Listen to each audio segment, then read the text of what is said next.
No, wait, no, shit. I've not got biscuits. Can't start yet. Back in a sec. Need biscuit. Alright. Biscuits! What are you? Biscuits!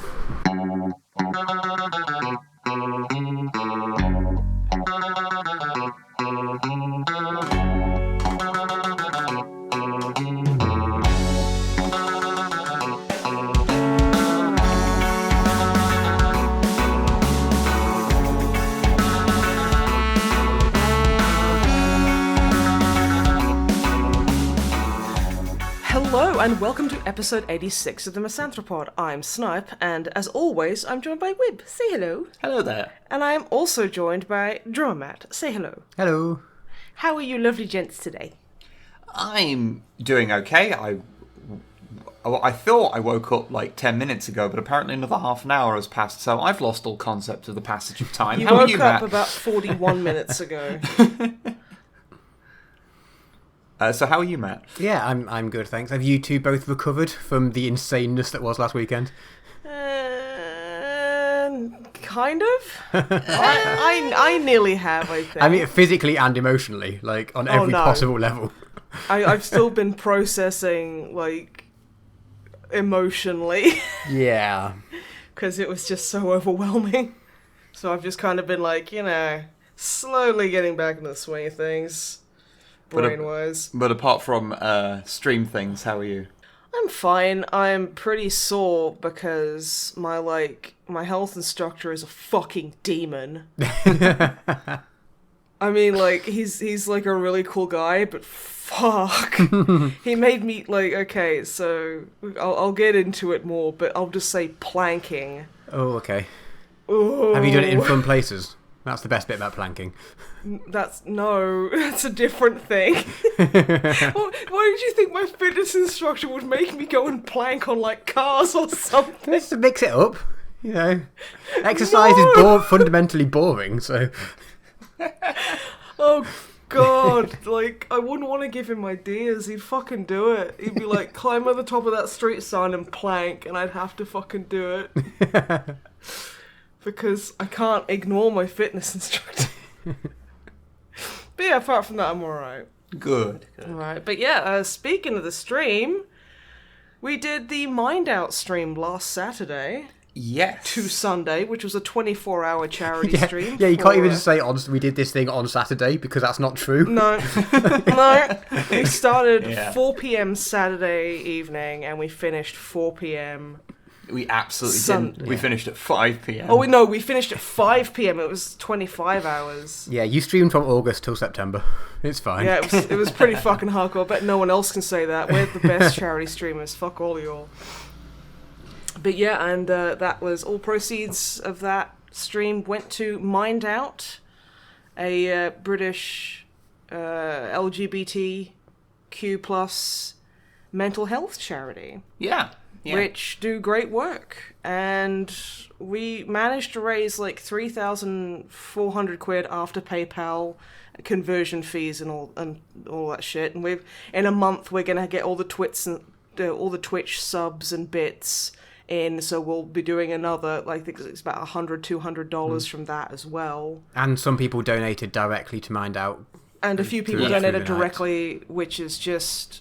It was incredible. Like, we didn't think we thought at an absolute stretch we'd probably get like $1,000, which, honestly, anything for charity is good.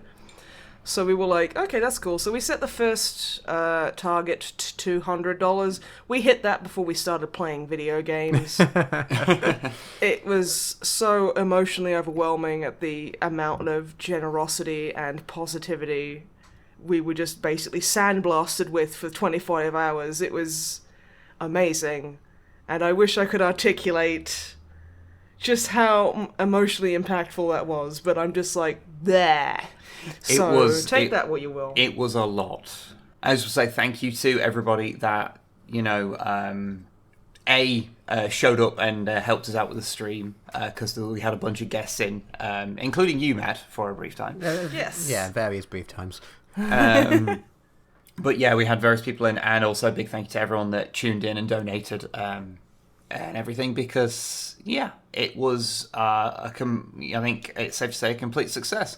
Apart from that one time, one of your action figures, Snipe, fell off the desk and knocked the power cable, so it just fell out the computer like an hour later. It was just Soap reminding me of that part from Modern Warfare 3, so I could just relive it and cry. So yeah, Soap has been banished to the 40k bookshelf because he can't behave. I saw something fall off at some point while I was watching, but then that didn't damage the computer. So did he put it back and it fell off again? No, what happened was as he fell off, because there's a little bit of gap between the desk and the back of the wall, and he fell off backwards and he smacked the power cable, making it a bit loose. Okay. So I must have knocked one of the cables with my foot, and it was just resting on a hair, and then it just shut down. Oh, and we were like, What? Soap! Yeah, it was a handful of hours into the stream, which does mean that I'm not entirely sure how to, put the VOD on YouTube. Well, you put, the first part on, and go part 1, cut off by technical difficulties, and then part 2, full. Yeah, but you know that having one video that's 3 hours long and one that's over 20 hours long is inherently aggravating. I don't care. I'll do it. It's fine. It's fine. I don't care. If you edit them together, how long would a 26-hour video take to render? Well, let's say a standard codex compliant takes an hour and a half, maybe longer. And that's 10, 12 minutes, so you figure it out. In fairness, it takes about half that to render a codex compliant, but codex compliant is infinitely more complex and higher res and higher frame rate. So yeah, I guess, but still, and then there's the suffering of using YouTube's inbuilt video editor. Oh no, we ain't doing that. I ain't going near that damn thing. It's the worst. But yeah, no, it was a rollicking success, and we're going to be trying to basically do one of those annually, because it's just a really cool thing to do, and we can do it, so we're... Oh, that's cool. That means you get to, pick a new charity each time or whatever, and... Yeah, exactly. Yeah, cool. Yeah. Oh, amazing. And we get to... Because, we kind of rushed this one a little bit, because we were, we've been putting it off and putting it off. Because, even before H-Bomber Guy's, charity stream, we were going to do that. Which sounds like, oh yeah, then H-Bomb came out and just blew charity out, then just won charity forever with his $350,000. It's but yeah, so it's we've been wanting to do it for a while, so we were just you know what, fuck it, we'll pick a date and we'll just do it. And then we were oh shit, we've got to decide on a lot of things in now. 4 days. So now we kind of got we've got some experience under our belt. So we've got some ideas about what the next one's going to entail. If we're just going to be sticking to one game or one particular challenge or whatever. And yeah. So more importantly, we'll do it a few months later in the year, so that we don't slowly melt in the heat. Preferably. Because it turns out the very end of August can still be quite warm. And I think that added to the whole sort of your lack of sleep and overheatingness. I think it added to the whole experience, to be honest. I mean, as a viewer, sure, that sounds amazing, but as someone who had to live it was a bit uncomfortable. I'm just glad it wasn't mid-August, because if so, then there would have just been a fine sheen of sweat on us the whole time, which... We would have looked like Herkness Dragonblade. Yeah, it would not have been good. It would not have been good. But no, it was pretty amazing, pretty intense. And if you would like to chip in some more, or because you missed it, or what have you, to the charity, if you go to mindout.org.uk, they have a big donate button there, which works, we know, because we put $3,500 in it. Yeah. So it best work, because otherwise something's gone very wrong. The funniest thing was we were expecting our bank to basically shut down our account. To say this is not usual spending, what are you doing? Yeah, but this is the thing. So, of all the times we've had our accounts frozen for quote-unquote unusual spending, it's not because we spent, a huge amount of money on, say, getting a new machine. But yeah, other times, say, we've bought, stuff for the computer, or, we've had a big spend. everything's fine. Because I remember, like, having a big spend on, like, computer components, and then, like the next week, WoW took money out, and they froze their accounts for suspicious activity. And it's like, I've been paying for WoW monthly for, like, 4 years? How is this suddenly suspicious? It was so fucking strange. Yeah, the fact that our bankers consistently froze us out because of a reoccurring WoW subscription, yet $3,500 spent on a charity out of nowhere is apparently normal activity. Yeah.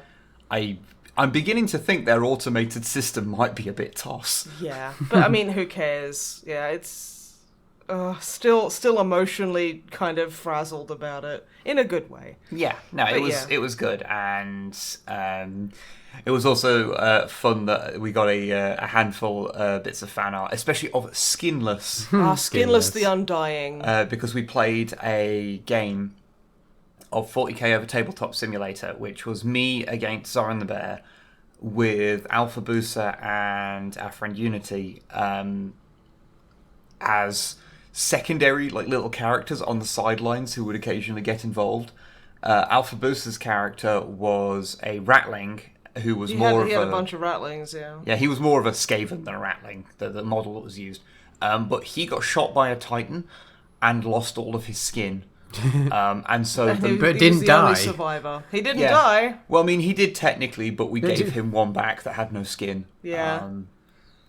So he's not fully fluffy, but yeah. The legend of Skinless was born. Someone wrote up stats for him. Yeah, there's stats and there's art. There's fan art. It's amazing. The person who did the stats also made a model for him and everything. Mm-hmm. It is a thing. It was and that's amazing. pretty fun. Yeah. So yeah, drawing this game was when I first entered, and I entered and then just got instantly, well, first overwhelmed to say anything because there was all these other people talking, and I was just like, oh, there's lots of people watching, this is weird. But my main reason for not talking is because, so everyone playing the game was talking to each other, and they could hear each other live, like not through the stream, so there was no delay, but they could also see Tabletop Simulator with no delay.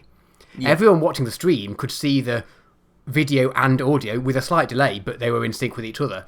But I was listening to the live audio, but with the delayed video, and it was just fucking with my brain so much I just could not deal with it. Because you'd like celebrate getting a roll or something, but you hadn't picked up the dice yet, and I was just like... Oh, dude. So my main reason for not talking to the start was because my brain was trying to deal with whatever the fuck was happening.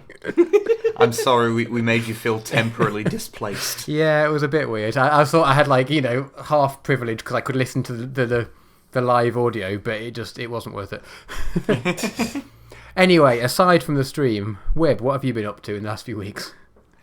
I mean, a few things. I did want to mention a few games that we played on the stream. I do want to talk about those. No, aside from the stream, not allowed. No, I absolutely have to because otherwise I've done nothing. Oh, no. I mean, okay, fair. Yeah, fair. Just a couple of things, because we did finally, or I did anyway, finally play the Dawn of War Ultimate Apocalypse mod briefly on stream. I have never heard of that before. Because there is a reoccurring joke that whenever someone mentions the Ultimate Apocalypse mod, we will not play it, and we will add 3 months to the counter of how long it will be till we will play it. Because we got asked so much about it that we started to get a little bit pissy about it.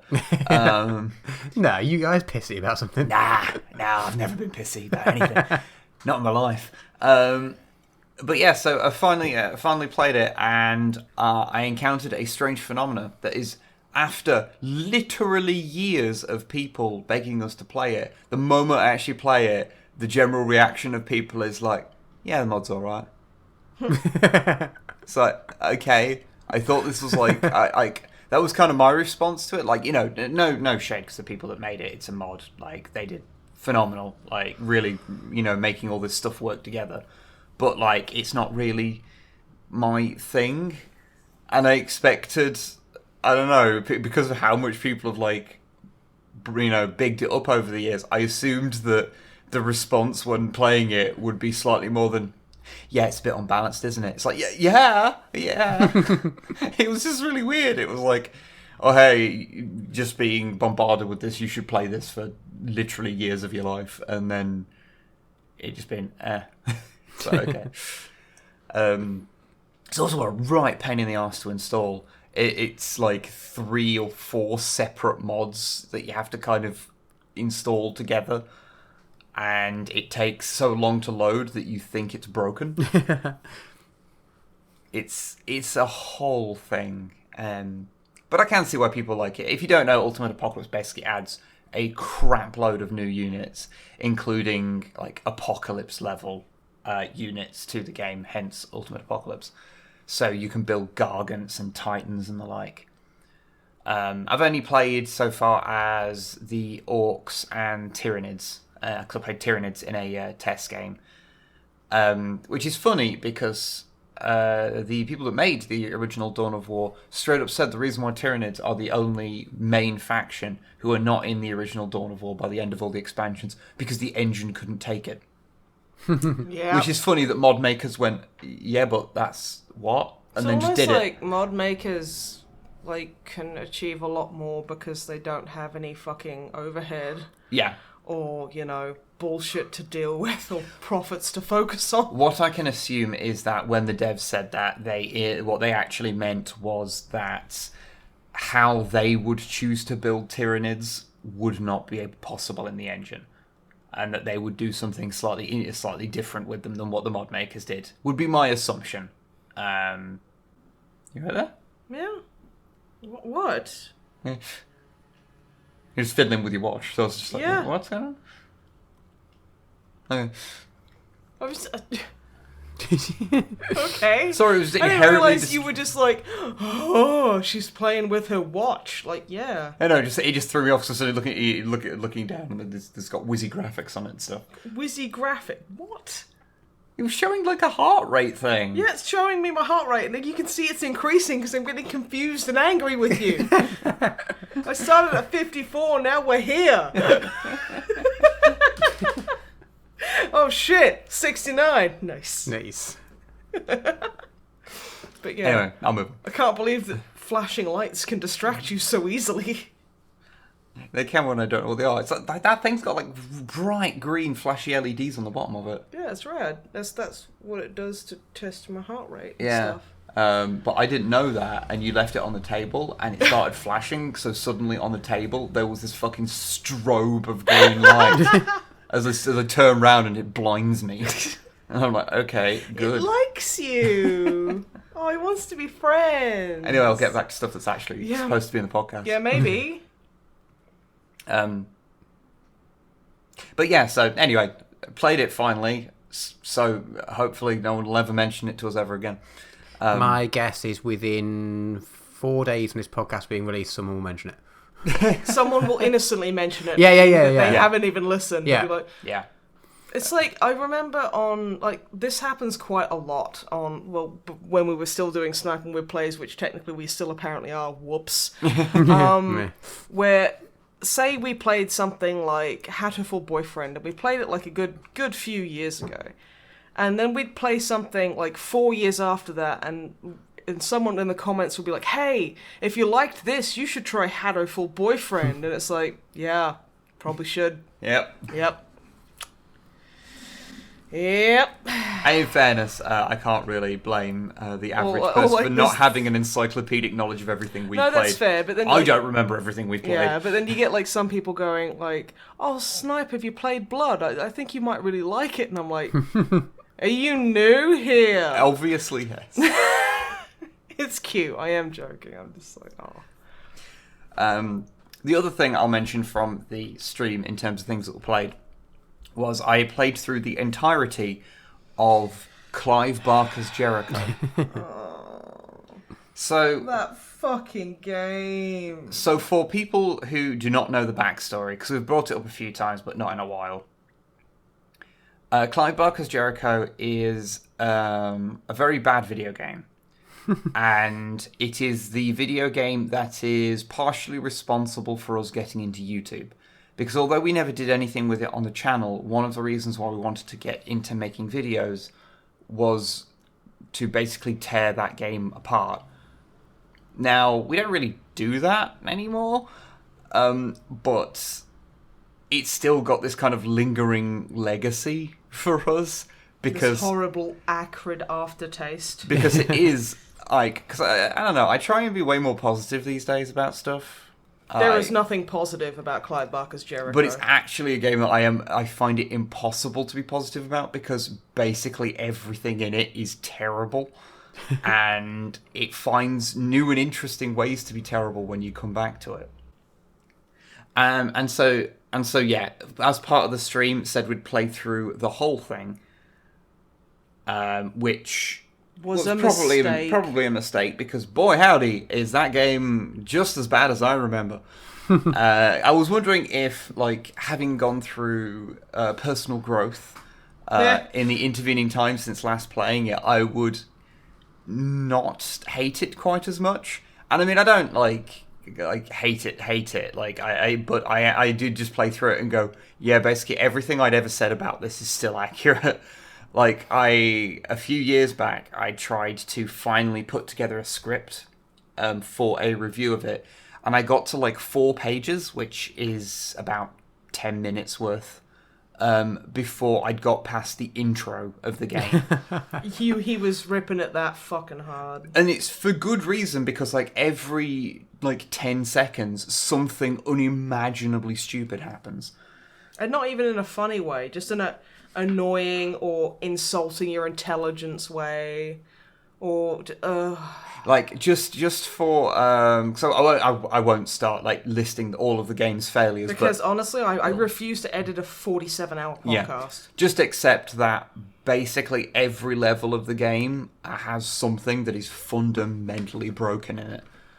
But a good example of the problems of the game is that your team consists of, I think, 6 people. I don't know. I don't pay attention to a lot of them. Well, most of them are just like black guy, girl with learning disabilities, tit ninja, giant guy with crystal on his arm who is angry all the time, like a sniper that they keep making fun of for being gay, and then there's the priest who's fucked everybody in Prague. Maybe a little bit of a headcanon. No. Also, he dresses like a Matrix Nazi. He kind of does. The optics on his outfit are not great. No, that should have gone like a couple of times more through character design because fucking hell, yeah. He's got big long black coat, like leather cloak with a fucking red armband, and it's just like, ooh, what were you? Okay. Yeah. Oh no! In fairness, he has 2 red armbands. He's a double Nazi. Double Nazi. He's fucked everyone in Prague. No, it's who has a really bad Southern American accent.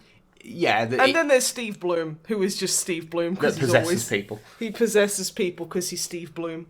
Yeah, but yeah, because you have this really big team.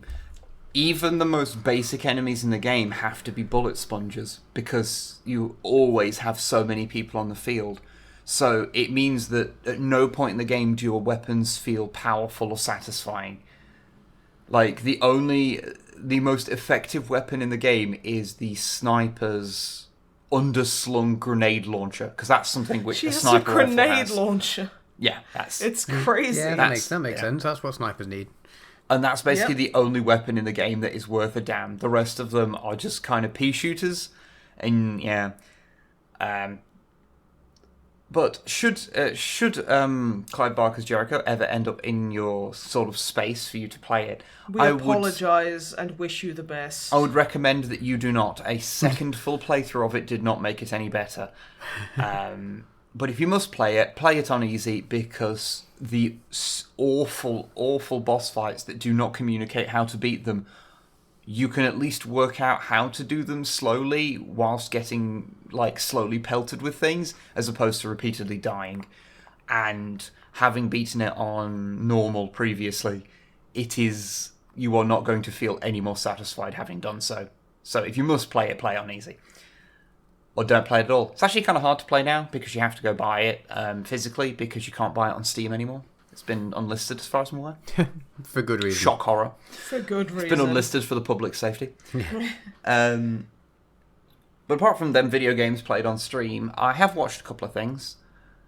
So I've carried on watching new Doctor Who. So I am really far. I'm very far through the Matt Smith series now. I'm into series 7. Can I be honest? Yeah. Like, he's been watching that while I've been, like, on the computer or whatever, and some of the fucking writing in that is so... I hate using this word, but cringe-worthy. Like, they're talking to some woman who's, like, from the future or something, and the doctor's cranky at her, and he's like, oh, this is gonna happen. She goes, spoilers! And I was like, oh, fucking kill me. That is Dr. River Song.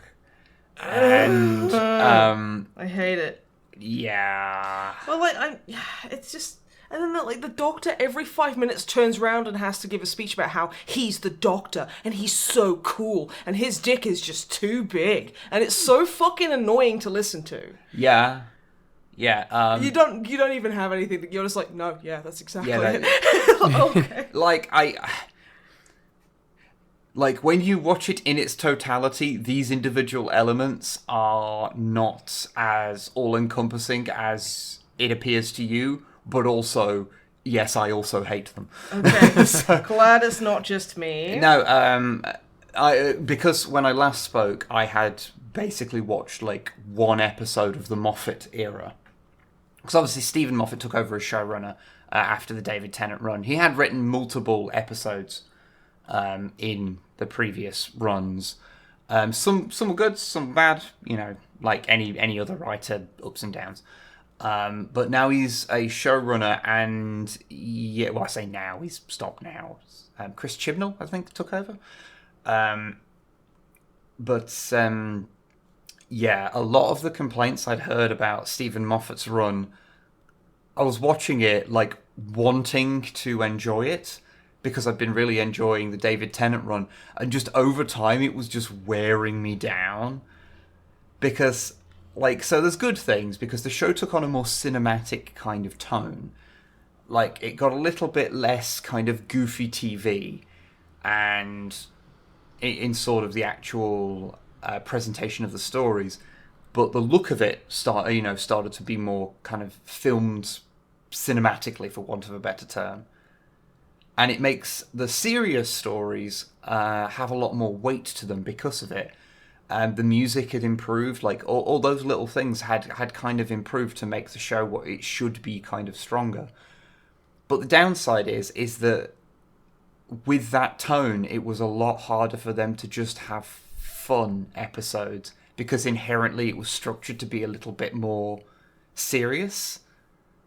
So it means that they couldn't pull off the goofiness quite as well. And it's like, I mean, it's fine. There's many eras of Doctor Who. Like, Third Doctor era is significantly more serious than Second Doctor era, for just a random example.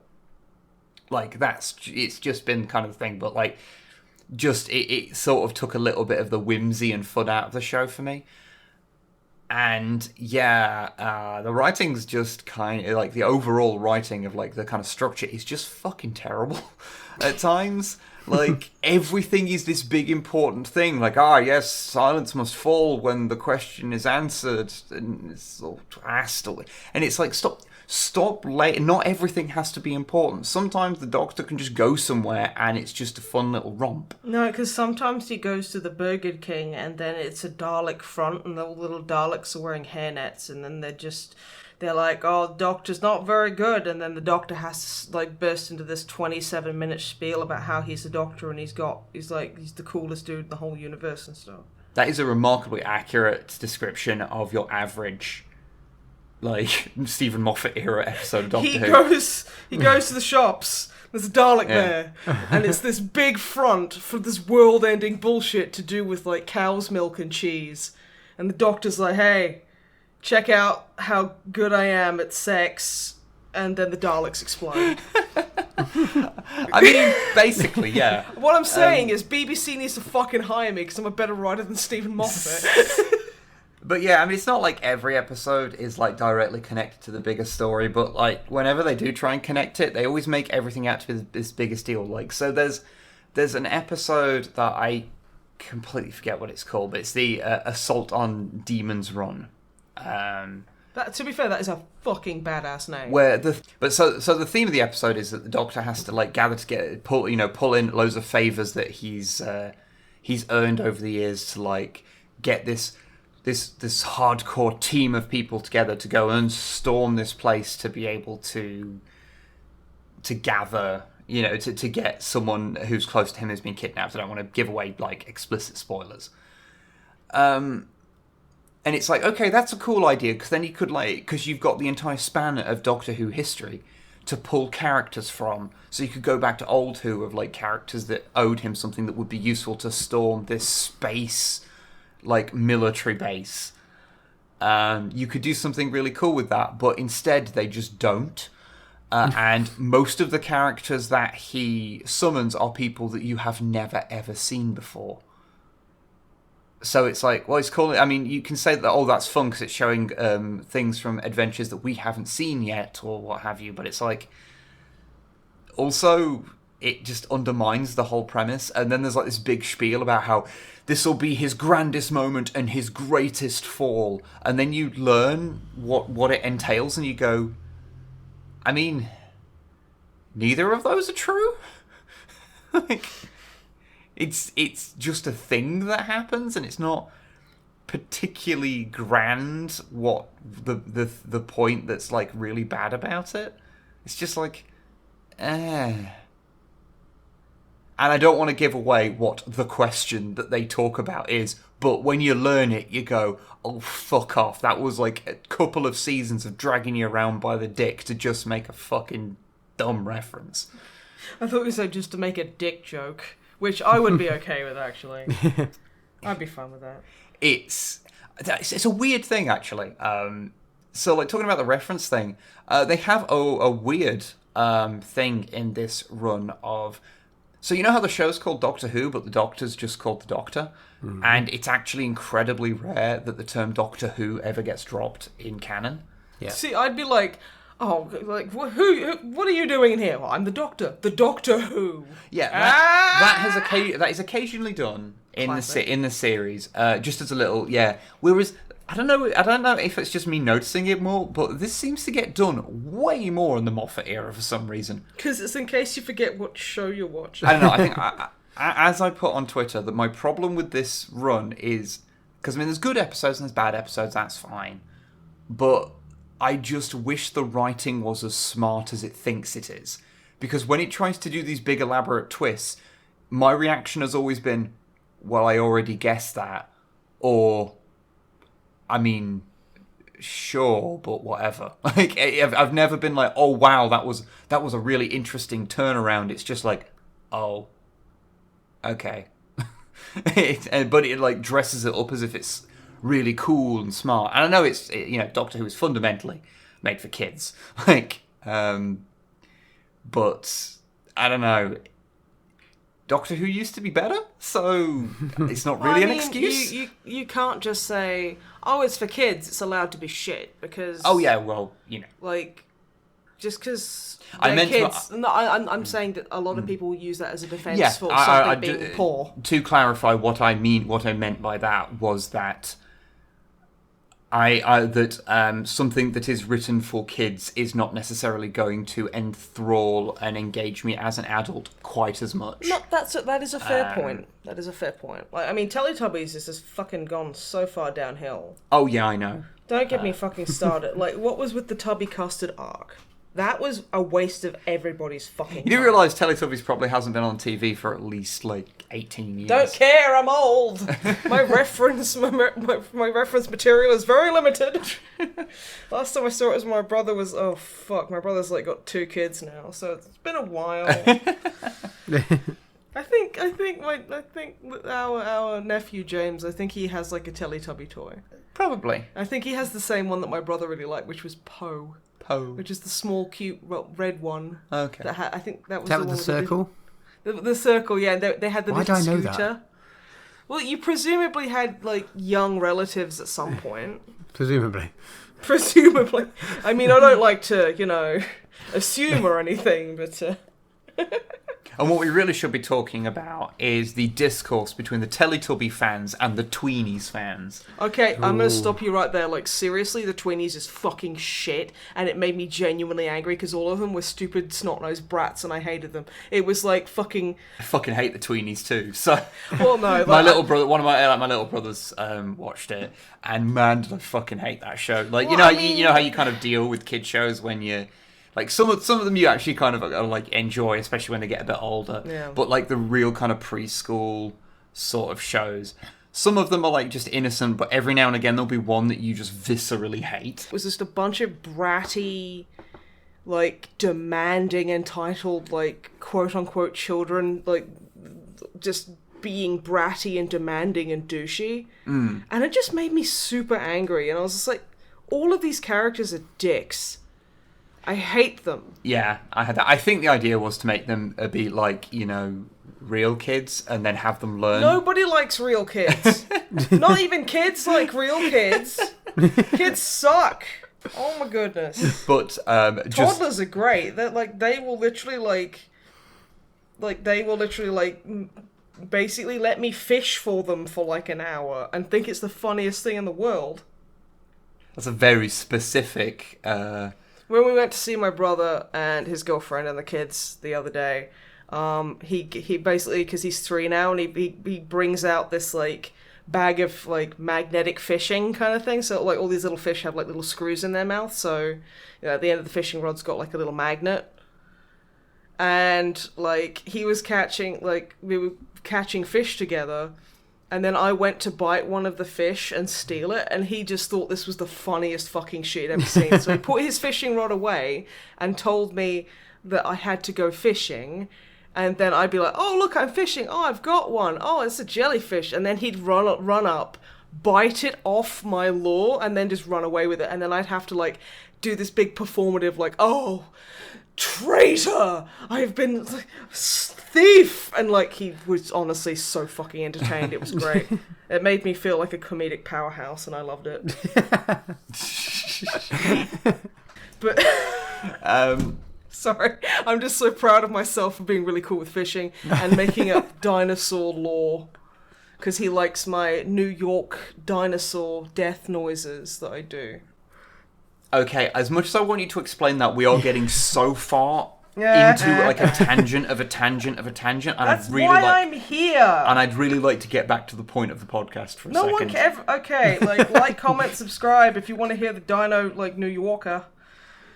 See, this is why people are here. They're like, finally, after years of waiting, it's time to listen to the story. Anyway, so about Doctor Who. Again, I still think My Playtime with my nephew is way better written than fucking Moffat stuff. So. Yeah, I mean, I'm still watching through it, and because I'm at season 7 now, so I might as well get to the end of it now. I've spent so much time getting through it. And it's also interesting to see how it changes over time, and I want to get to see how Matt Smith's run kind of... plays out, because when he's... I have one more complaint. What? The theme tune is balls. I don't like it. They've changed it a little bit, and therefore it's the worst thing in the world. And I could literally just they shit. They change it a little bit like every season, don't they? They do, yeah. Yeah, but the Tenant one's the best, so just saying. Yeah, I do it. It is. Don't at me. It is quite distinctly different. It changes a fair bit into Matt Smith's run, and I can understand you not liking it. Mainly because I don't like it. Yeah, because it's a subjective thing, and you're allowed to not like it. Yeah, no, it just feels like it doesn't go in the right direction. But that's just, again, I am being hyperbolic, and I don't actually care. Yeah. But I do think Matt Smith does make a good Doctor when he's not being made into... Like, there's some moments early on where he's just really shouty and angry, and it's, like, in not a fun way. It's just like me. But once I kind of get a handle on him, I do think he does make quite a decent Doctor. It's just he doesn't have the script that sort of allows him to be as good as he could be. However, I will say the show did manage to do something that I never thought would happen. which is that it introduced a character played by James Corden that I actually enjoyed watching. So, yeah, weird, right? Yeah. Because no ill will to James Corden. I don't know what he's like personally. I know nothing about the man, but his work, his comedic acting, I find about as funny as, I don't know, some kind of medieval plague or something. Like something, Deaths of Millions. That's around the level of comedy I find from his particular performances. However, in this, for some reason, I totally enjoyed his character. He was actually like believable, relatable. I enjoyed him being on screen, and when he comes back for another episode, I was like, good. I enjoyed that character. That was nice. So yeah, well, it sounds like a very well written character, to be fair. I mean, that's the thing. It's not like the show's entirely... But, credit where credit's due. Yeah, it's not like the entire show is bad now or anything. Like, it has good episodes. There are moments where it's got that same kind of, like, adventure, kind of, like a fun family adventure thing that the Tennant run had. Yeah, obviously barring the last 2 episodes, the Tennant run we talked about last time. But you know, just overall the quality has, whilst the quality of production has gone up, the quality of the episodes has gone down significantly. However, I will agree with everyone else, the Vincent Van Gogh episode is fantastic. I was about to say, I can't remember what series that's in, but that's...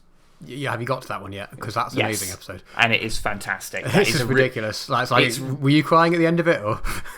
No, I'm broken inside. So... fair, yeah, okay. No, I have trouble being emotionally vulnerable with media. It is a thing I am working on. You're doing very well. But yeah, no, that episode is beautiful. It's really it's wholesome. Yeah, it's just ridiculous. And also kind of presents things in a really kind of nice way, and a very believable way, and an empathetic way. And it was like, yeah, no, that's nice. I enjoyed that one. And that's sort of the proof that the show... And I don't think that would have worked in the old show. That's about the change in tone. Okay, that's interesting. I think that I don't think that episode would have had the weight to pull off the emotional moments. Okay. With the David Tennant run. Because of this... The slightly more... like... serious tone of the show, like this more takes things seriously tone, allowed them to be a bit more sincere about it. And I think that's one instance where it absolutely played out like really well. Because as I say, you know, I don't want to sit there and say everything Moffat ever did is terrible. Fuck him, he's awful. Don't even like Blink. What's wrong with him? Because it's not that. It's just that the show, because I'd not seen any. I'd seen like 1 episode of the Matt Smith's run, and which was fine. I can't even remember which episode it was. But yeah, it was just, okay. Yeah, it can be good, but often it's bad. But when it's good, it's really good. So, it's weird. But apart from that, I have one little thing. Other little thing to mention is that I have started watching the new Dark Crystal series. Oh yeah, Netflix really has been good like jamming it down my eyeballs recently. Yeah, it's good. I don't know have you seen the Dark Crystal? No. Okay, so the Dark Crystal was a passion project by Jim Henson that sort of failed, because even though it was this beautifully realized world with these imaginative characters and engaging and these really fun looking things and everything, the actual story was a bit toss. And it sort of is a bit meandering and hard to really care about or follow. So it didn't do so well, which, you know, obviously wasn't super great for Jim, because, you know, it was a big passion project that he spent a long time working on. There's a very, very good series on his kind of life and work by a YouTube channel called Defunctland, where he did this whole thing of Jim Henson's sort of career, and a fair bit is mentioned of the Dark Crystal in that. So go watch that. It will summarize those events far better than I can, and gets all feelsy. So yeah. But this is a... Now, I've gone into this like completely sight unseen, so I didn't even know like what medium it was in. I didn't know if it was like all of the monsters were going to be 3D animated, or if it was going to be fully live action, like they were going to replace all the puppets, because it was, Jim Henson, it was all puppets. Whether they were going to replace the puppets mostly with people. Like, I didn't know, so I go into it not even knowing if it's like a prequel, a remake, or a sequel, or anything. And I kind of work out that it's a prequel, and eventually get that confirmed for me when I double-checked some like voice actors and things. But they have basically done everything basically as if the movie was made now. So it's all still puppets, but they just swap bits out for CGI whenever it's necessary, because it'd be something that would be impossible to do with the puppets. Or to add effects to the puppets. So like you'll see the Skeksis, which are these big bird-looking things that I've heard it's said that Tzeentch Lords of Change are based on. And what? Yeah, I think like that's ugly birdmen with teeth. No, I think that's less speculation and more. Yeah, no, they just did.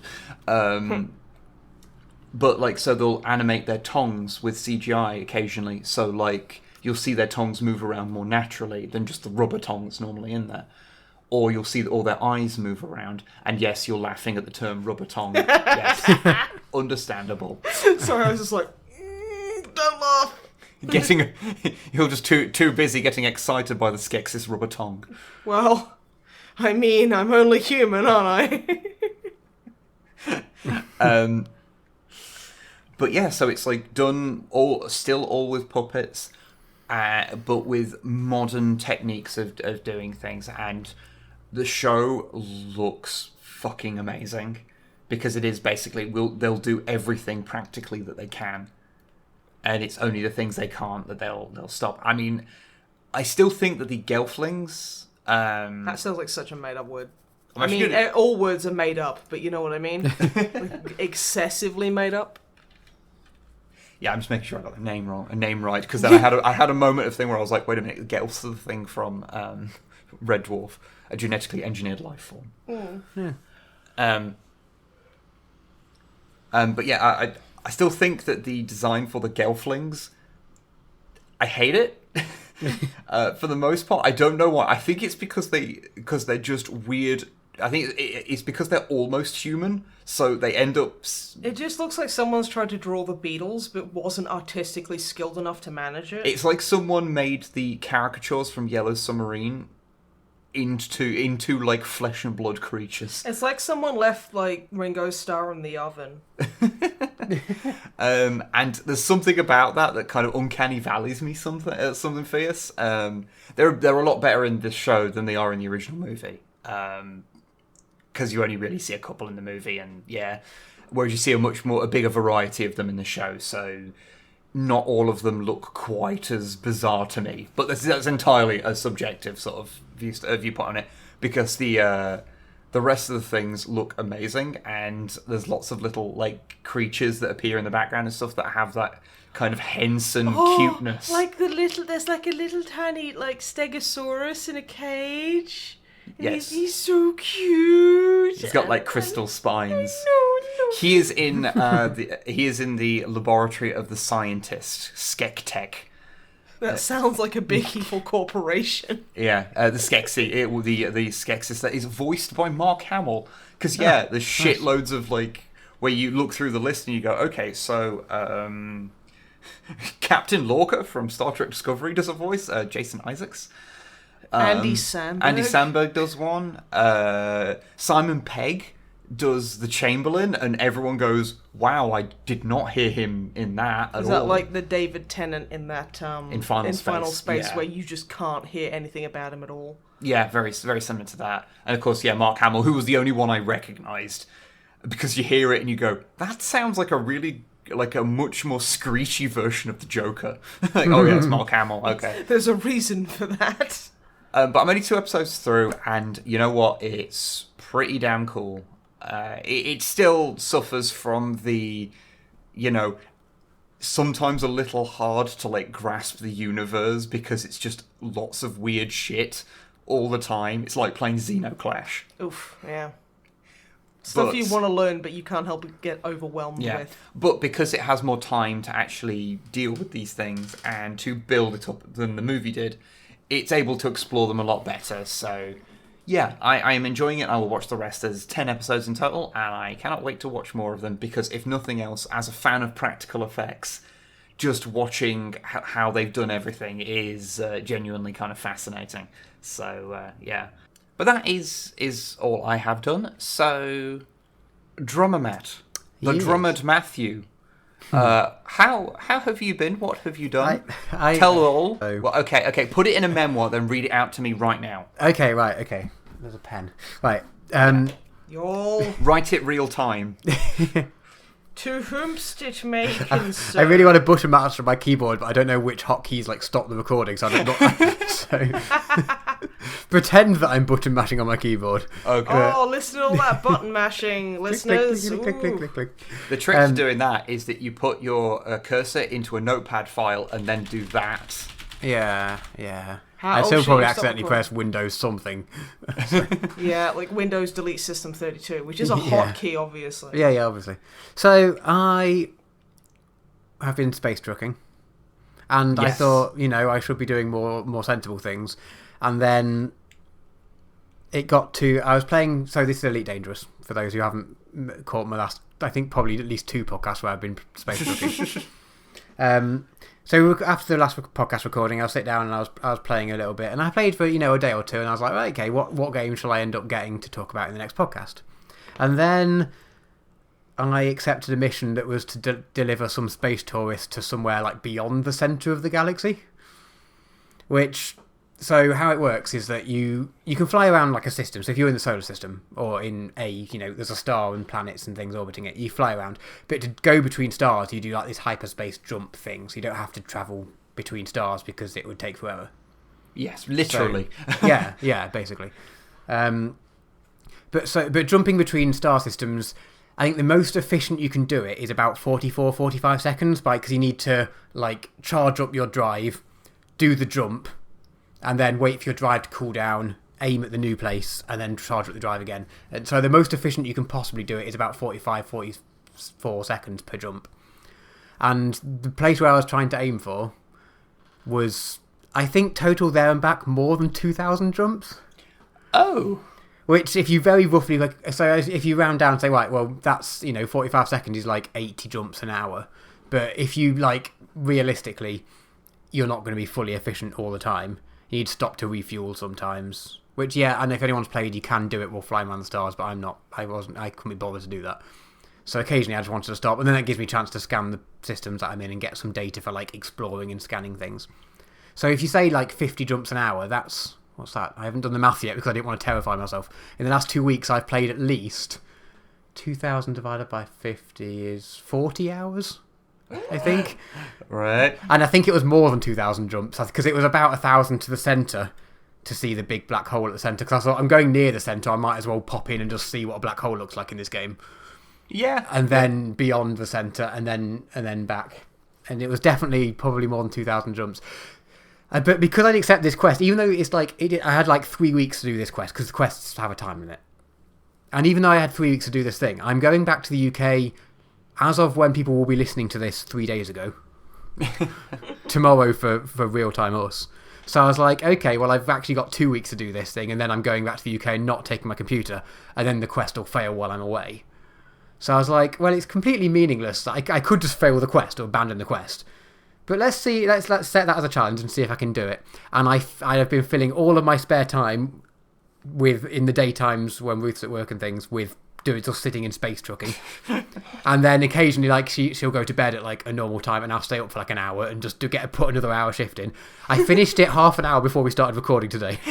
Well, wow, nice one, dude. Yeah. So I did it. Congratulations, I suppose. For anyone who's played, I'm in a Dolphin, which is a fairly low level. The ships that you get a starting ship for free to start with, and then the first few ships cost hundreds of thousands of credits. A Dolphin costs about $1 million.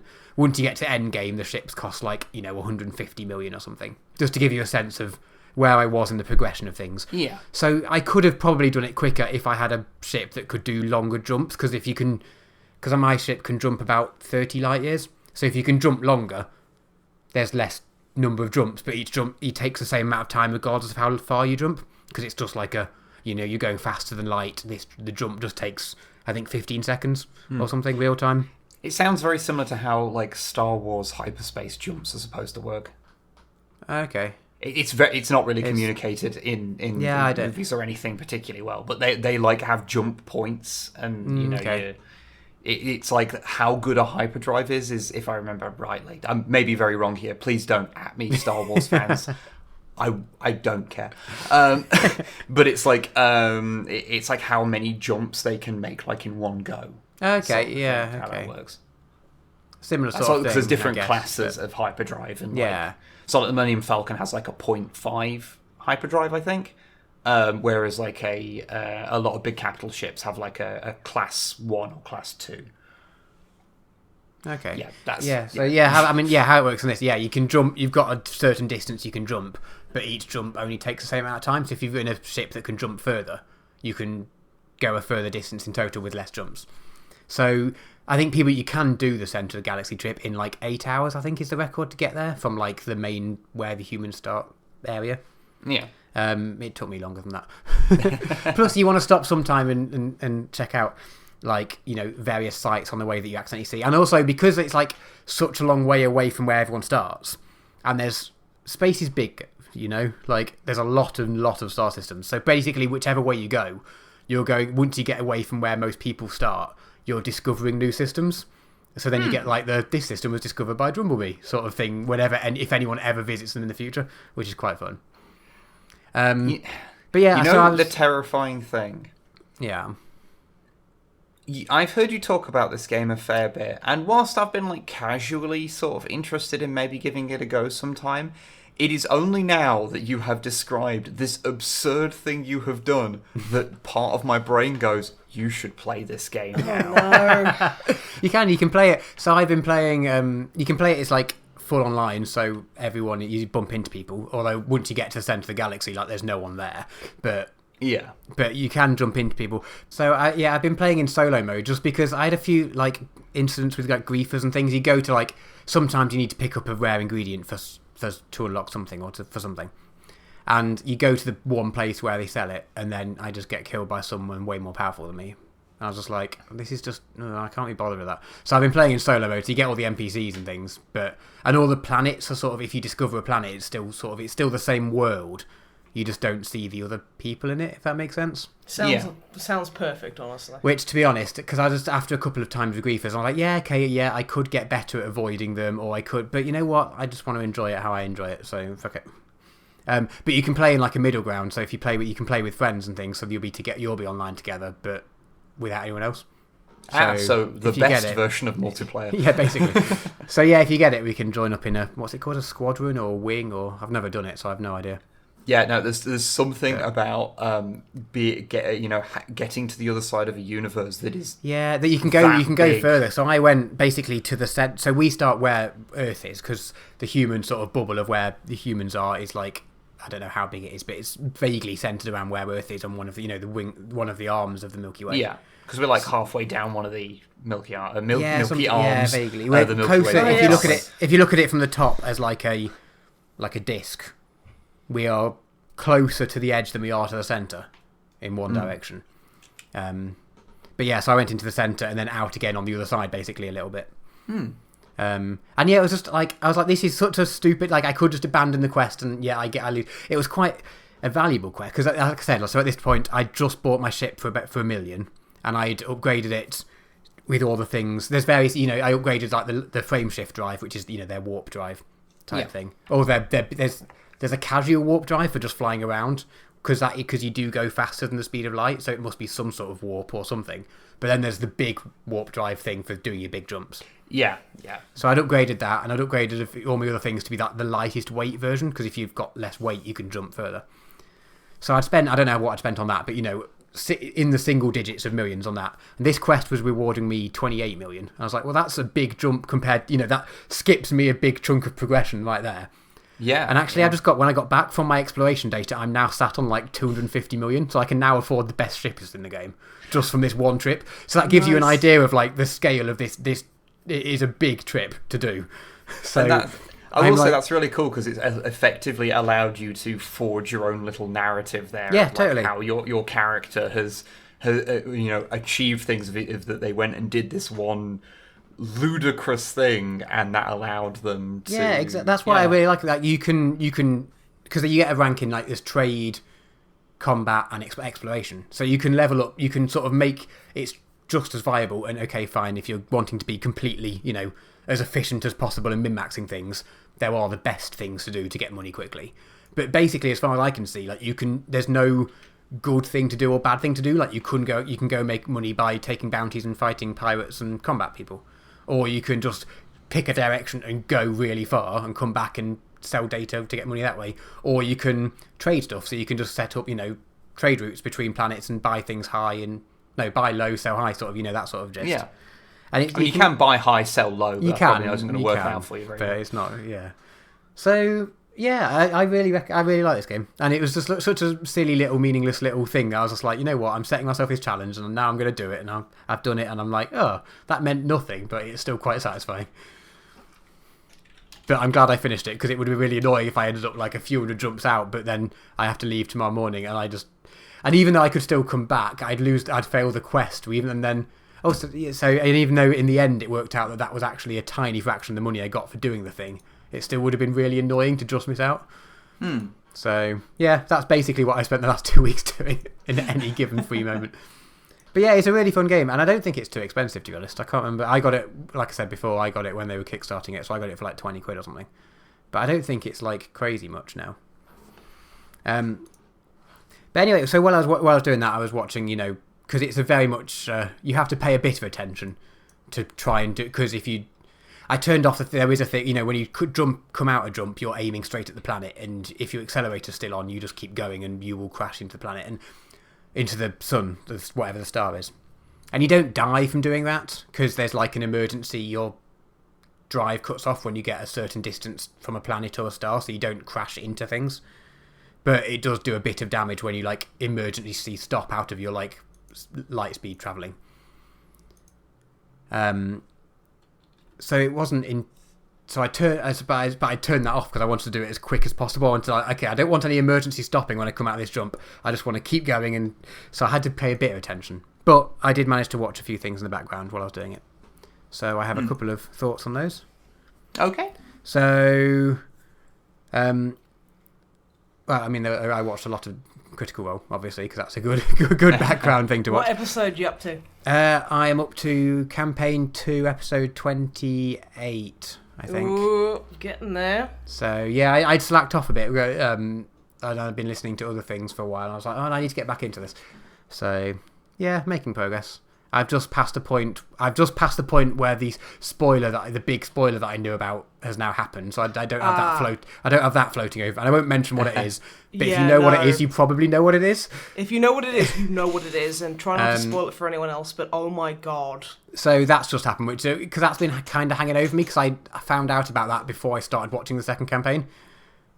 So it's sort of been, and I didn't really mind, like whatever. Like, I don't mind that I was spoiled, but it was just sort of hanging over me. So now I'm just like, okay, now I genuinely don't know what's going to happen at all, which is quite nice. And, that's as good as it always is. It's great. I watched two series the two series of, I think there's a third one coming, of Derry Girls. I've heard some buzz about those. Yeah, it's... Yeah. About that. Bear with me on this description, because the first few words I say, you're going to hate it. It's like the In-Betweeners. But if everything shit about the In-Betweeners wasn't there. So it's not the In-Betweeners. It's not, no. And in the In-Betweeners' slight defence, not that I need to defend it, when I was like at uni and younger, and I did watch the first season or whatever, and it was quite funny at the time, and I quite enjoyed it. Like, I couldn't watch it now. I couldn't go back and watch it now. And it got dramatically worse with age. And then the films happened, and then that somehow made it even worse.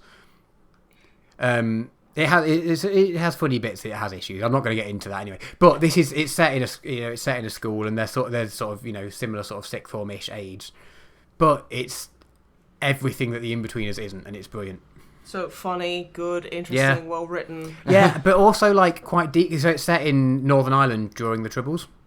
Oh, okay. So I didn't realise it was like there's just Derry. like there's just the like it's not at all a part of the show, but it is. But that being on the background is a part of everyone who lives there's lives. Yeah. So it just sort of like comes through in the background occasionally, and you'll just get this comedy scene, and then it'll cut to some like a TV like clip of them saying that, you know, this bridge is closed because they found a bomb on it or something. So then they're just all moaning that they've got to take the long way around to get to school and things. And it's just, it's sort of like, real. It's very real, but really funny. But it's got this sort of overarching heaviness to it. But it's really good, and it's on Netflix. So I do recommend it. Yeah, I had no idea it was like a period kind of piece. I just thought it was just a comedy set in Ireland. That's all I really knew. So that is interesting. Yeah, it's really, I'd recommend, and then you get to hear Irish accents, which is just, you know, yeah, that's it's always worth it. Always a bonus. Mm-hmm. And yeah, it's well written, and it's got, it's just a very good show. And I watched, I think there's only, because it's a British series, it's made by Channel 4, I think, there's like 6 episodes a series, so I watched, and they're 20-minute episodes, so I watched it all in like a day, basically, while driving around. Yeah. Well, all except one episode, which then, because Ruth watched this before me, it was recommended by a friend, and we never watched it together, and I didn't get around to watching it. But Ruth's been watching it recently, and she was like, "Oh, you should watch this." And then now she hasn't finished it yet, so we were talking. I was like, "Oh yeah, I finished it." She was like, "I haven't finished it yet." So I was like, "I've been doing too much trucking." But then, I didn't actually turn out I hadn't finished it because Netflix had just decided to skip one episode. And Ruth was talking about this one thing. Oh, did you like it when this happened? I was like, well, that hasn't happened. I was like, what? I was like, I've not seen that episode, but I've seen all of it. And I look back and Netflix has been proper shite recently. It just keeps like missing episodes, and when I go to play something, it like, you know, when the episode's finished, it's like you play next episode, and it just plays the same episode again. And it's just like, Netflix, what are you doing? You have one job. Ours has been okay. It's just a bag of wank. But the series is very good. So I highly recommend that. I'll have to give it a shot. The other thing I started after watching that was I started watching Mindhunter, which is another one that Netflix has been like suggesting to me for a while. I've heard of it again. Yeah, it's good. I've only seen the first 4-5 episodes, maybe. It's David Fincher who's done. Oh, he did lots of other good things. I was like, I recognise that name. I look up what else has he done, and there was loads of things, and then I now can't remember any of them. He's done so much. You'll just trust us on this. Yeah, I know exactly what you mean. There's those people where you go, oh yeah, I know that, and then like it's only when you sort of read it, you go, oh yeah, it's that thing they did, and that thing they did. Okay, yeah. Oh, so Dave Fincher, he did Seven. Did you watch that with Will Smith? I haven't seen it, but I'm familiar. Very good film. Existing. Fight Club, Benjamin Button, Social Network, Gone Girl. So basically nearly everything that Brad Pitt's been in. He's been in a few of those, yes. He's not in this, I mean, so far. I think I probably mostly recognise it from Fight Club. I think that's the one I've seen the most of those. But yeah, it's a based around like 2 FBI guys who are just sort of back in the 70s. Although fashion nowadays, I was watching it took me a long time to realise it was the 70s, not current, like present day. Okay. I was like, I just didn't notice that. I was like, I can't place what era this is, and it took me like half the first episode to work out exactly when it was. And I don't know if I was just tired or not paying full attention while I was watching it. But it took a little while. If everyone was smoking forever, it's probably in the 40s. And if everyone looks like a dickhead, it's anyone's game. Yeah, I mean, yeah, basically. So it's about this one FBI guy who ends up getting a partner. So there's 2 of them, and it's like they're like behavioural science type people. So they're like trying to get insight into like weird murders and things. So to do that, they're like starting like a side project where they go into prisons and speak to like serial killers to try and like get their perspective on things, so they can learn from them. And obviously, there's pushback from people who are like, "Oh, you can't talk to these people. They're in prison. You know, they're bad people. We shouldn't talk to them." And they're like, "But if we can use them to learn things to prevent future things, surely that's a good thing." And I don't know where the series is going. Like, there doesn't seem to be like an overarching. It's not like there's one big crime that they're trying to solve, and that's like, okay, that's the overarching story for the season. It's just sort of seeing them as they go along with this studying. Okay. But it's really interesting so far, and it's well made and well written.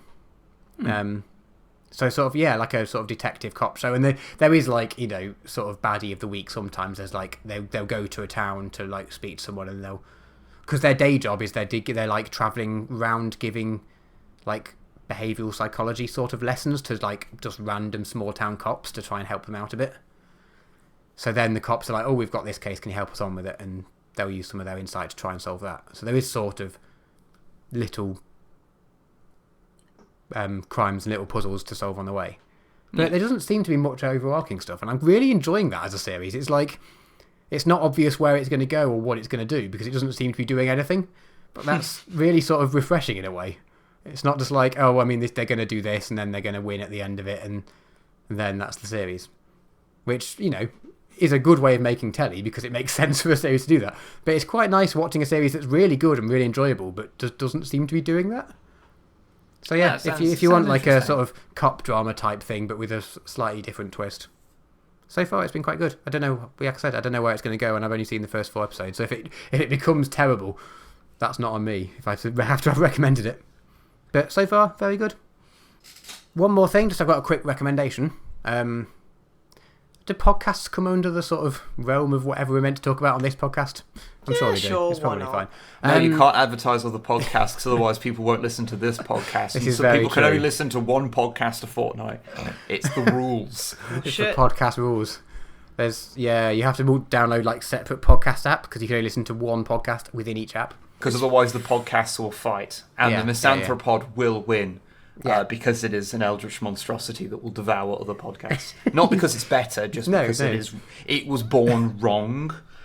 It was born blasphemous. Yeah, like just reality did not like this entity. Anyway, existing. But anyway, so podcast recommendation, NB podcast. So it's called NB, but it's standing for non-binary. Oh, is it just the letter N and the letter just B? The letter N and then B. I think its full name is like, NB Podcast. I think it's its full name. It's a BBC one, but it's by someone who works at the BBC, like behind the scenes, and they've just recently sort of realised themselves or accept themselves that they are non-binary. They've like come out to a friend or 2 friends or something, but they haven't come out to their parents or to like the public yet.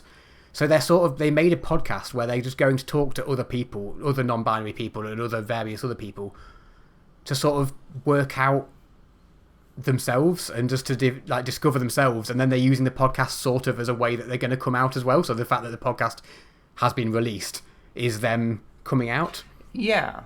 So the podcast coming out was them coming out. Yeah, exactly. That's so it's very like, fun.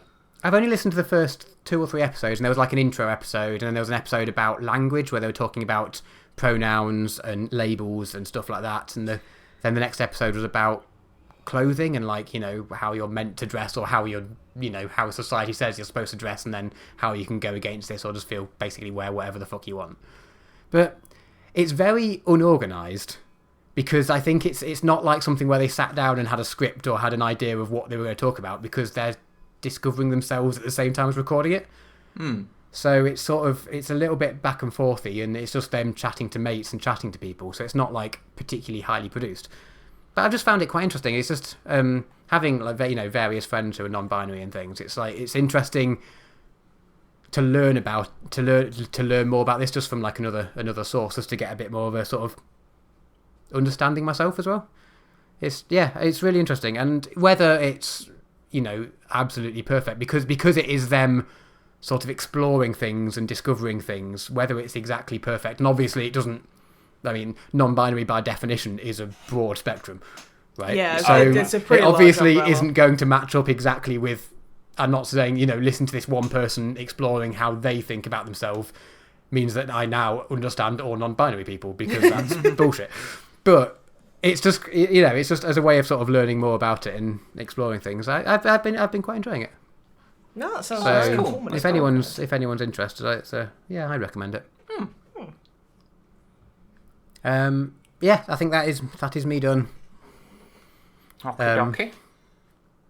And then, yeah, it'll be interesting next time, because next time I'll be recording the podcast from the UK. Ah! Which means, I don't know, I just have to be a bit more racist, I guess, and if I live back in the UK. Or, I don't really know how that works. We'll find out. It's fine. It won't be post-Brexit at that point. Can we just go 5 minutes? Because, like, I'm so miserable at the state of this fucking country right now. Yeah. Oh, good lord. It's not depressing or anything. Yeah.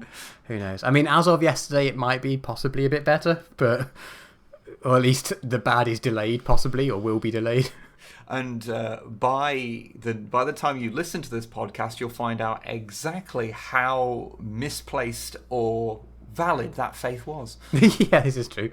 I did like, I can't remember who it was, but there was one of the politicians when they were asked about, you know, is not just asking for another extension, just kicking the can down the road, and it will upset everyone, it delays everyone. And it's like, yes, there is a valid point to that. But when you're given the choice of, do you want to jump off a cliff, getting the option to do it in 3 months is still better than doing it now. So I was like, I mean yeah, that's pretty okay. fair. Yeah. Anyway, I'm going to swing it back around to positive news. I got a new tattoo 2 days ago. Woo! I saw, and it is gorgeous, and I'm so envious. There you go. Just I wouldn't necessarily always talk about like myself on this, rather than games and stuff, but I just wanted to veer the podcast round to a more positive thing again. Are you sitting there in hot pants so you don't get your clothes No, on? but I'm sitting here in like football shorts, so like really soft shorts. So it's on my leg for anyone who just, so this makes sense. It's on that supple my thigh left of his. thigh, which means my left leg is shaved, because we were going to do it on the front.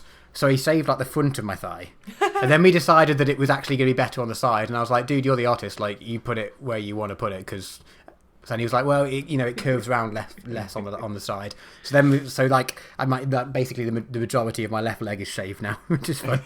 I thought you said, and so we was like, we should put it on the ass, and you vetoed that, but you compromised on the side of the leg. I think I'm not a very hairy person, so I've never had to be shaved for a tattoo. Yeah, it's a weird. I keep mentioning it to people, and I'm not sure whether I should acknowledge it or not. But I keep being like, so this is probably the weirdest part of your job right now, and I'm not sure you appreciate me mentioning it. And they're like, yeah, but we usually don't talk while I'm doing it because that makes it weird. I was like, okay, right, shut up. Oh dear. But yeah, no, it's like funny things, like, because like Wibbs like never shaved his legs or anything, or waxed his legs, and I was like, I bought a waxing kit, and I was like, hey, you know how some people scream and cry?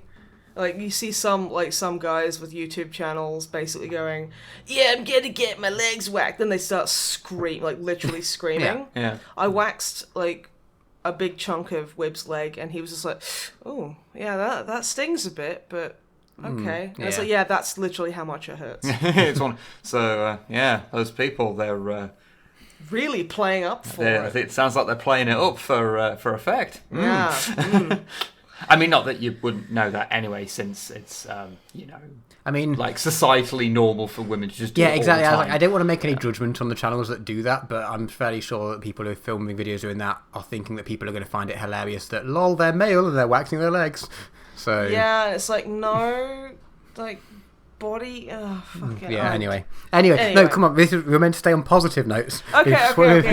Snipe, Yes. what have you been up to? So much. Okay, so, like, not much, but... Wow, you managed to hold the pretense for like 2 seconds before you... Yeah, I'm getting tired with it. I'm really tired today because I had my boxing class yesterday. My Boxercise, which I hate. Because it sounds like when I go, I did my Boxercise yesterday. I had to have a glass of Prosecco afterwards. Oh, I'm naughty. That's literally how I feel that will go. I didn't realise that Cy and Matilda's aunt went to Boxercise. She does, and she fucking loves Prosecco. That was really tasty though, innit? Oh, God. But yeah, I remember talking about it last time and saying that I went and I was paired with a woman like a foot shorter than me. And during the boxing, I noticed that she was like flinching and I felt really awful, so I eased up on it real a lot. This time, calmer. Right, so my PT, he paired me with this 6'3" guy who's old. And he looks like an ex-miner, so he's got that old man chunk and strength. And fuck me, about punch my hands off. It was awesome. So is this? Are you wearing the pads on your hands? Yeah, you wear. He's not just punching me fair. Well, no, I presumed, but I wasn't entirely sure. I thought you would have beaten up old people get for physically assaulted. Yeah. So it's like my PT was just he's running like a fucking fight club. With I'm the youngest person there. All the other people are at least 40. So yeah, he's him and all the other PTs are putting bets on who's gonna survive. Who's going to survive? Not just who's going to knock who out first. Who's going to survive? Yeah, so far I've lived a while, and I think I'm earning him a lot of money, which is why he keeps being really mean to me. Is there a Twitch channel that's just running this live streaming? If you told me that he was running a Twitch channel, I would believe you, because he's got an Apple smartwatch, so he's doing fucking James Bond. He controls the music, he controls the timers and everything. So if he was also controlling cameras for a Twitch stream of a 30 plus fight club, I'd believe you. But oh my god, so yeah, did that yesterday, and my fucking PT is a demon. Planking, for those who don't know what it is, it's like you're doing a push-up, but you do it really low to the ground on your forearms and just stay there for 45 seconds. Which sounds easy, it's not. Do it for 4 minutes and tell me how fucking easy it is. And there's we have to swap. So you do a bunch of squats with an 8 kilo weight for 45 seconds, and you swap and do planking for 45 seconds. The guy I swapped with was producing country levels of sweat. No shade on the guy, everyone sweats, it's really intensive exercise, so you're gonna do sweating, but on a rubber mat, that doesn't go anywhere. So I go to plank and I'm skidding all around this mat, and I'm and I literally just fucking stand up and I move 2 feet back and just do it on the hardwood floor. I'm fuck this. I am not skidding about doing that. But yeah, so that was a lot of fun. Oh, it's so much fun. But to be fair, yesterday I walked 7 miles, and I swam for 40 minutes, and I also did 45 minutes of Boxercise. So, yesterday I kind of overdid a little bit. But that was fun. So that's cool. There was the stream that was just... we've already covered. Been playing WoW Classic. Yeah, you started on the stream, right? Yes.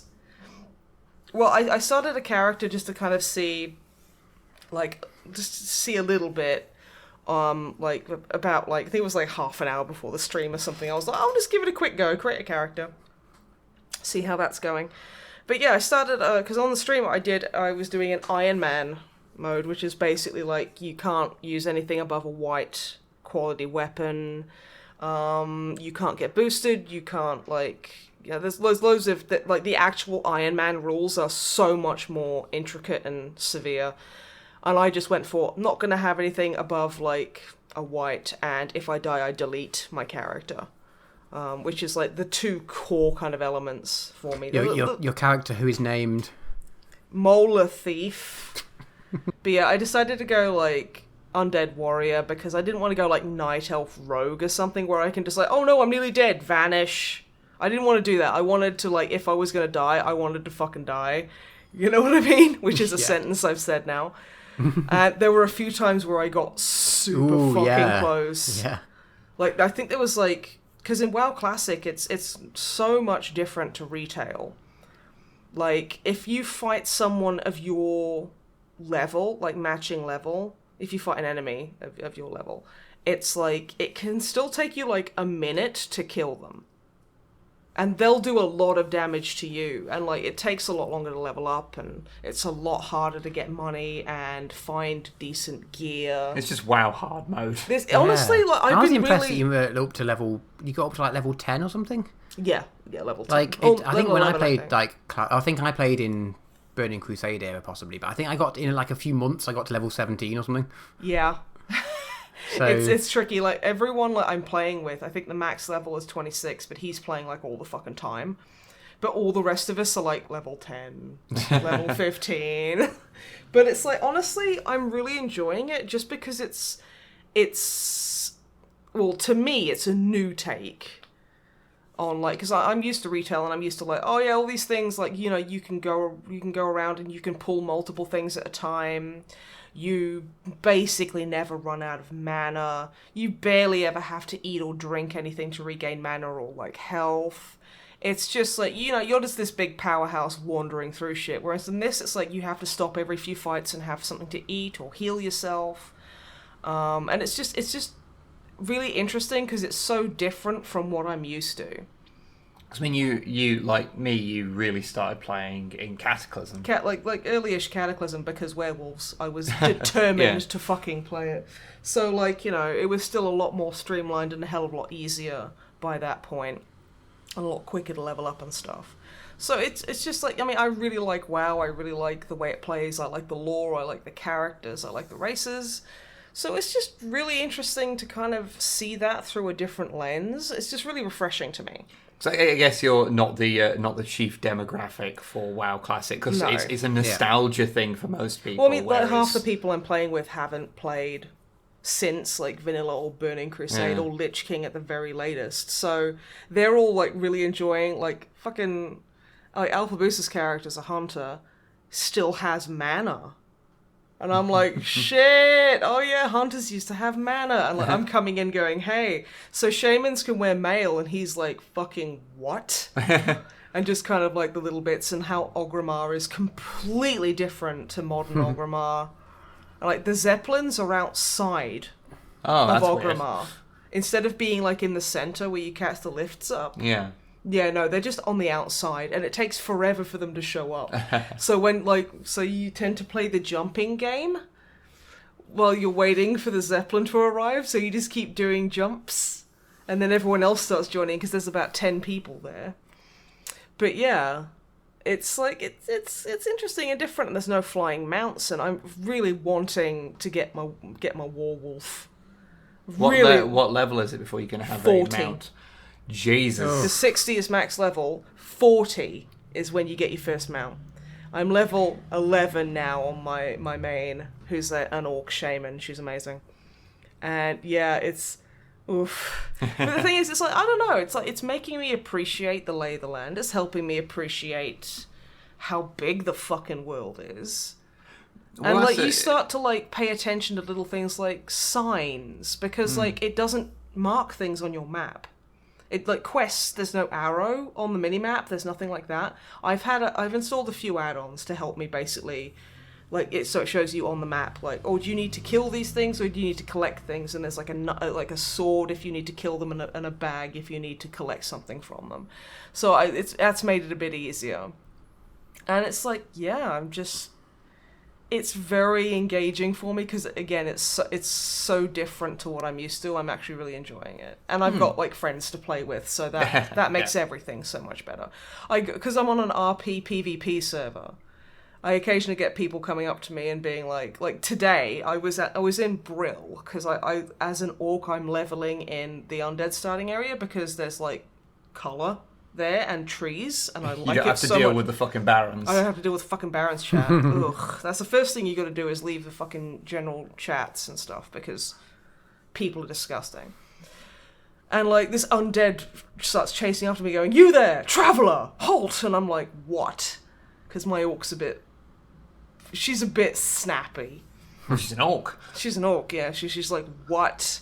And he's like, I need your assistance here. My associate and I need you to assist us with this portal. And I'm like, what? And he's like, and I'm like, you know what? Bad decisions make good stories. Fuck yeah, I'm gonna. Because I thought he was gonna be like, oh, he's gonna open up a portal to like fucking Stormwind or something, and I'm gonna pop in and die. I was wondering what the gig was, but he invited me to a group, and I was like, fine.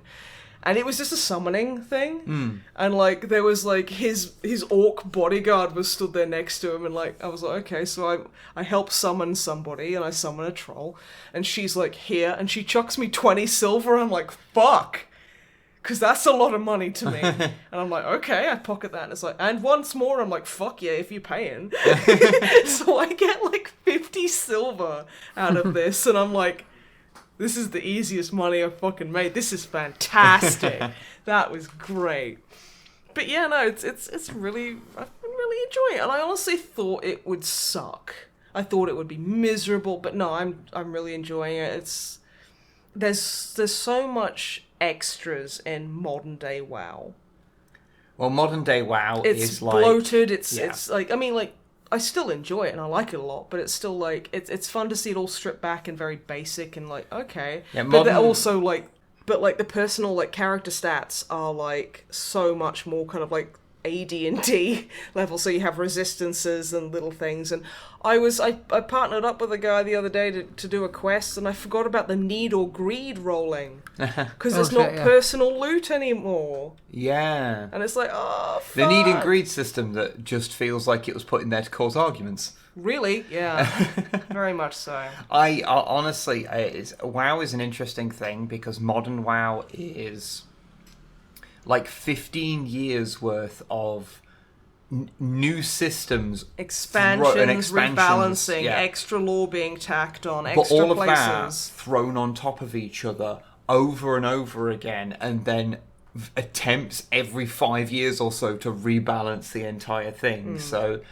there are some parts of modern WoW are really streamlined. Other parts you just stare at for a while and go, you could entirely remove this and no one would notice. Burning Crusade. I hate Burning Crusade. But no, it's like, honestly, I hope they, like, I don't know now, but, like, I'm wondering if they're ever going to expand it. This Burning Crusade, because, honestly, I wouldn't like that at all. I'd be like, no, just keep it vanilla. You know, honestly, I would be very intrigued to see, because, you know, our perspective of Burning Crusade comes from playing it Cataclysm and past that, so we played through it. That was the horrible drag, everything's far apart and garbage. But that was not how that area was intended to be played, because you were playing it with all of the different balance changes and it not being the end game content. Yeah. Whereas to play through it as endgame content, maybe you'd then understand why people look back on it so fondly, because as just a place that you have to go through, being honestly no more notable than like Duskwood or what have you. Okay, how dare you? Duskwood is an amazing place, and all of my RP characters who are Worgen live there, so shut up. But, you know, I wonder if you played through it as intended, then you would have, you would, even if you may not have the fondness for it, you would understand people's fondness for it. Oh, I mean, like, I understand already, just because, like, the games, like, comparatively are so vastly different. It's like, you know, everything's a bit of a walk, which, I mean, I don't mind, especially because, like, I mean, if I was playing in, like, fucking Durotar, I'd hate it, because the Barons are, well, aptly named. So it's just, like, nothing to look at, nothing to be interested in. Whereas, like, you know, I'm really enjoying, like, I'm moving on to Silver Pine next. It's going to be amazing. But, yeah, and it's, like, it's so hard to compare them. Because I know, like, if I was playing, like, retail WoW in that area, I'd be bored fucking shitless. And you'd be done by now. I definitely... You'd be done honestly, days ago. Like, because it takes about an hour a level. Like, because my character, my main is, like, level 11, and she's, like, I've been playing for, like, 9.5 hours or something, so, like, roughly, if you want to roughly gauge it, about an hour a level. Whereas 9 hours in retail WoW, I'd be level 50 by now. Yeah, probably. Like, the way I fucking play with all my heirlooms is constantly dungeon spamming, I'd probably be realistically about level 30. But still, it's like... Yeah. You'd be a lot further along, shall we say. I would. I'd be at least level 180 by now. Oh, yeah, absolutely. Easily. But no, I've really been enjoying it, so yeah. It's kind of weird to go back to little bits that I remember and other stuff that I've only heard about and stuff I didn't even know. And yeah. Yeah. And also nowhere has flight paths apart from Ogrimmar. It's kind of weird. But yeah, no. So, yeah, I've been enjoying that. And that's me done, basically. Okay, cool. I suppose that means that we should head on over to the email questions. Should we have any email questions, that is? So questions. What's that email address, Wiblet? It is onlydrummermatt@snipeandweb@gmail.com. There we go. Yep. Yeah. We have just 3 this time. Okay. So, but they're some good questions though. Well, 2 questions and a recommendation. So Right. Anyway, first up, Benjamin. Dear antisocial porpoise family group. I was like, what? And then MisanthroPod. MisanthroPod. Okay, yeah. It took me Guilty a second, as but charged. yeah. I'm not sure whether I should have read that out and given him credit or not. It's fantastic. I love it. So, recently they attended the 2019 Necronomicon. And that's the con with capital CON at the end. So the Necronomicon. The HP Lovecraft convention in Providence, Rhode Island. Yeah. I was pleasantly surprised to find a panel on the Warhammer and 40k Chaos Gods. Oh, yeah. Because cool. there is a definite Lovecraftian influence. Yeah, that's And really they even had apparently a former Games Workshop developer on the panel. Oh, nice. So, they're going to ask us the same question that they asked them at the panel. So, which of the following do you find more horrifying and why? The Warhammer gods, which are sort of born out of our own emotions, or the Lovecraft gods, who simply just don't really give a fuck about any humans or anything? I would say that I personally find the Lovecraftian gods to be more horrifying because it is possible to manage the Chaos gods. There are ways to mitigate their influence, whereas the Lovecraftian gods, there's absolutely nothing you can do if they decide they want to do something. They are unstoppable, unknowable. Like, Chaos can be understood.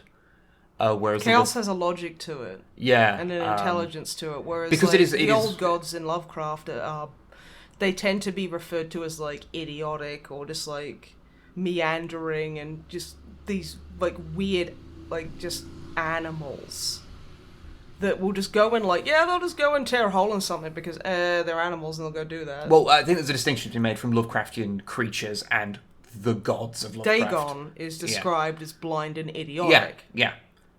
And, like, I'd say, like, Lovecraft, I would say also, again, like, that is more scary because it's just this big, like, terrifying force that does all this weird shit. And, again, like, Chaos gods can be managed, you can understand them. There's a certain kind of, like, set of rules they all kind of follow. I think fairly fundamentally it is because they are born of like mostly humans, but of human intelligence, so they are quite humanized. So you can sort of grasp what they want, and they're more ends. Personifications of emotions. Yeah, than like Lovecraft elder gods, which are just fuck knows. So not knowing is spookier for me. Yeah. But yeah, Drummer Matt, what about you? Yeah, I mean, I agree with nearly everything. I agree with everything you said, apart from, I've just seen enough things that sort of trivialise the Lovecraft gods so much that they've sort of stopped being that to me almost. Like, I guess people do push the Chibi Cthulhu and shit. Like, yeah. So if either of them were to suddenly, spawn into our world, I entirely agree with what you said. But just as of now, just from like reading about them and things, I've seen enough, cute little models of Cthulhu and whatnot that I'm gonna say right now I'm more horrified by the Chaos ones. But probably if either of them turned up in real life, I'd change my opinion pretty quickly. Yeah. Well, isn't because Cthulhu is not actually a god. He's just an old one. Okay. I've never actually read any of them, to be honest.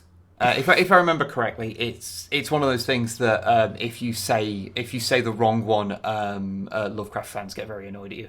So I try to not even say. But yeah, racist. Oh no, they don't like that. Despite me being xenophobic, I'm sorry. But no, there is. It has to be said. I was approaching it very much from the perspective of if they were real and in our world. Yeah, I know. Because, I do agree with you. I just wanted to give a different opinion. Yeah. And yeah, pop culturally, especially Cthulhu has been very, it has been nullified somewhat. Also, I mean, in the story Call of Cthulhu, he does get taken out by just ramming a boat at his head, which is not... Yeah, okay. I mean, granted, he had just woken up, and I'll be honest, if someone hit me with a boat in the head first thing in the morning, I'd probably just go back to sleep as well. I'd just go, okay, today's a total fucking wash. I'm just going to go back to sleep. Is that why we're recording this like an hour late? Yeah. Someone hit you in the head with a boat. Basically. In my defense, that boat had fucking phenomenal aerodynamics. Okay, good. But yeah, no, interesting question. Yeah, I enjoyed that one. Next up, a recommendation from Ineptus Astartes. Okay. A podcast recommendation. It was recommended to them, and they've been binge listening to it while studying. It's called Dungeons and Daddies, and then in brackets it says, not actually a BDSM podcast. Well, okay. Okay, I'm less interested now. So, it's a D&D podcast. But I guess that's also cool. So yeah, they play fast and loose with the rules. So if you're going to be annoyed by that, don't bother. But well, people have seen us play 40k, so yeah. But in your defence, you're usually drunk. Fair. Or like the weird quick version of drunk that you get when you're playing and drinking a lot quickly, over a short amount of time. Yeah. That wears off after like 20 Yeah, minutes. so I'm not sure it technically counts as drunk, but yeah. But yeah, they say if you can get over that, it's really fun. Okay. Last up, DD with a question. So apparently, America needs to know. Okay. If you were to fuck a hot pocket, what kind of hot pocket would you fuck? I don't know what kinds there are. Yeah, I don't know. Well, they did helpfully send a bunch of pictures, which good. I haven't then got anywhere that I can forward on to you. Okay, let me quickly You check. Google Hot Pocket while I give my answer. And I have seen enough American television/films to know that the inside of Hot Pockets are very, very hot. And I'm not sticking any part of my anatomy, especially sensitive parts, inside one if it's hot. So my favourite type is any of them as long as it's not cooked. Okay. So what you're saying it is sounds that hot. The amount of mouth burns I've heard about from people biting into them they're while not they're hot. saying like you have to fuck it when it's at like 9 million degrees. Well, They're just apparently saying that's the only time you're allowed to eat them, according to like popular culture. well, So let's ignore that because that's obviously garbage. But yeah, they look a little bit like McDonald's apple pies, and they are the worst thing on the planet. they are so gross because they like deep fry them and they're just grease. So I've never had one, but just looking at it, it's just like terrible pastry with terrible filling that's far too hot. It does look pretty bad. So I kind of don't really want to fuck any of them, to be honest. Yeah, but I guess I mean, if I fuck it, I don't have to taste it. So I don't know. Have you found any pictures to help your decision? Yeah, so most of these look like they've already had dicks in them. To be fair, I'm going to be honest. Yeah. I'll tell you which what. I mean, sure. The 4 meat and 4 cheese pizza with garlic buttery seasoned crust ones do look soft on the inside. Oh, they're savoury. I assumed they were sweet. No, dude, they're savoury. Hot Pockets are savoury. Okay. Yeah. Because I was associating them with the McDonald's apple pie thing. I just assumed that they were pudding, not like main course. But the one that I British just pudding, mentioned, not American pudding. The 4 meat and 4 cheese, they look soft, right? So I won't end up with getting like a small chunk of ham stuck somewhere. You see, I'm kind of sitting there going, what would be tastier? And I'm like, no, I don't want to eat it after. You want one hot pocket to eat and one hot pocket to fuck. Well, I mean, they won't come in like packs of just one. So I'm going to get a steak and cheddar with garlic seasoned crust. Because then I can like fuck one, throw that away, have an incredibly deep cleanse, and then have a hot pocket to eat once it's cooled down after my incredibly deep cleanse. Yeah. So you I have don't know to. why, but the idea of you saying incredibly deep cleanse is grosser to me than the fact that you're fucking it in the first place. Fucking a pastry, that's fine. That's fine. Cleaning afterwards afterwards is disgusting. I think it's because the cleaning makes it real. Yeah, I think that's probably it. That's like a real logistical concern that you would have to. You'd have to make sure you didn't have any pastry stuck somewhere. You don't want crumbs. You just basically have to just blast yourself with a fire hose, wouldn't you? Yeah. just to get all that like steak and cheese out.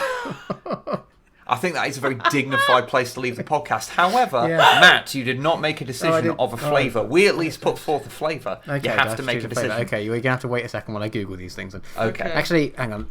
Let's bring up the Gmail, and you can cut this out if you want, or you can leave me rambling.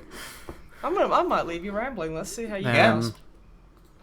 Drummer Matt Gmail. Who sent this? DD. Okay,